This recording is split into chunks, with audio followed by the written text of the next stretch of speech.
Dari kepatuhan kebijakan Kementerian Perhubungan nomor 667 tahun 2000, memang ada sesuatu yang dilanggar oleh aplikator, oleh pelaku transportasi online.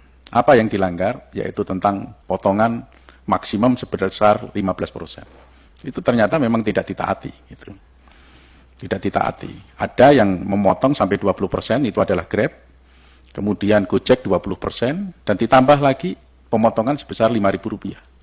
Mengapa sampai tidak ada kepatuhan yang dilakukan oleh Grab dan Gojek? Pertanyaannya, mengapa sampai tidak sepakat? Mengapa tidak patuh untuk menjalankan? Dan mengapa Direktorat Jenderal Perhubungan Darat, Kementerian Perhubungan membiarkan hal ini?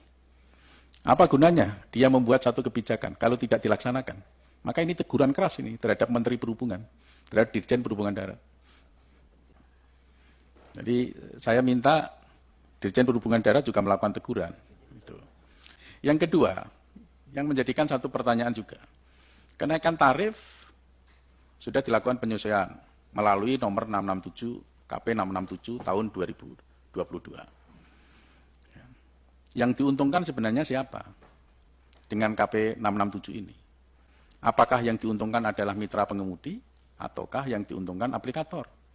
Yang teriak-teriak di jalan, memperjuangkan nasibnya, mempertaruhkan nyawanya di jalan demi kebutuhan anak dan istrinya yang di rumah, itu sampai dia dalam kondisi yang sulit perekonomiannya, sehingga dia nuntut sampai turun di jalan, kemudian direspon oleh pemerintah, dilakukan penyesuaian tarif, tetapi mereka tidak menikmati kenaikan tarif itu.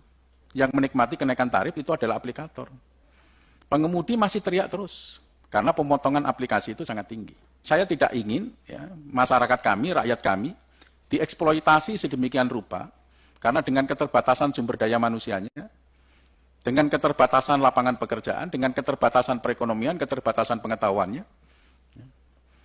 dieksploitasi tenaganya untuk kepentingan bisnis, kepentingan ekonomi pihak-pihak tertentu, atau yang bisa saya bilang kaum kapitalis. Kami tidak ingin.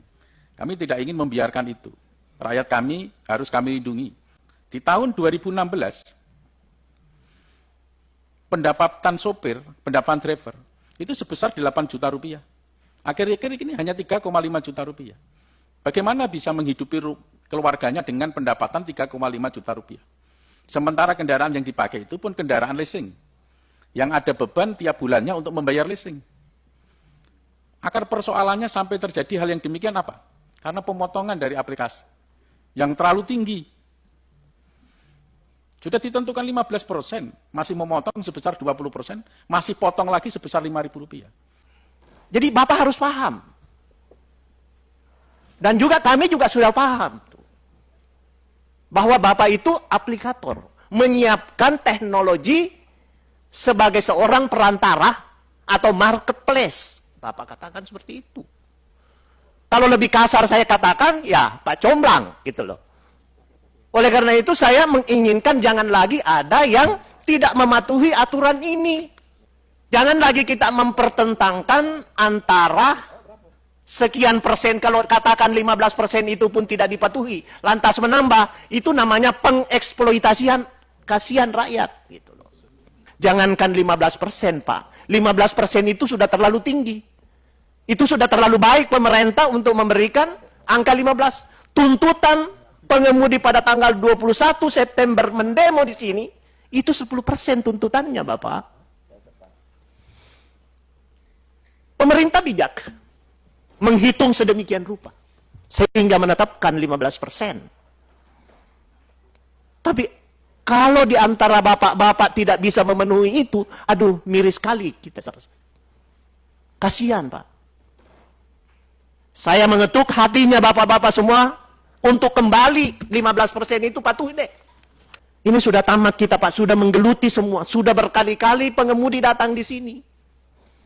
Saya sependapat Mas Dewo tadi, jangan di kata-kata manis seperti itu tadi, Pak. Tolong, kalau terdengar oleh mereka, hatinya tergores, bagaimana, di mana keprihatinan kita, gitu loh. 15% itu tidak seberapa, Pak, untuk mereka. Coba kita hitung 15% Bapak apa yang disiapkan. Hanya sekedar izin yang sudah diterima dari Kemenkominfo. Apa komponen Bapak? Saya kan tidak perlu saya tanya kepada Bapak-Bapak. 15% itu kali jutaan berapa triliun? Itu loh. Ya, alhamdulillah masih ada pajak penghasilan perusahaan Bapak masih bisa masuk. Tapi kalau jalan yang rusak, adakah sumbangan Bapak? Pasti tidak.